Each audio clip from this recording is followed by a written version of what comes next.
خوبصورت ہستی ہے وہ رسول پاک صلی اللہ علیہ وسلم ہے، اور شاعر ان کی بے انتہا تعریف کر رہا ہے، اور وہ یہ کہہ رہا ہے کہ ان کی شخصیت کے علاوہ کوئی اور شخصیت دنیا میں نہیں ہو سکتی جو کہ اتنی بے داغ ہو، اتنی بے ضرر ہو۔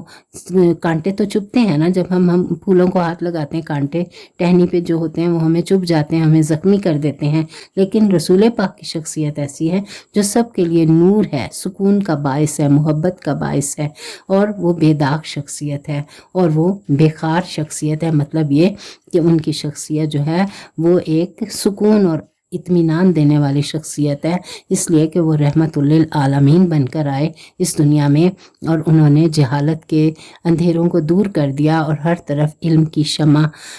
روشن کر دی، اور ساری انسانیت کو ان تمام بلاؤں سے، ان تمام مشکلات سے، جب کہ عرب کا معاشرہ جو تھا وہ قتل و غارت میں تھا، اور وہاں کے لوگ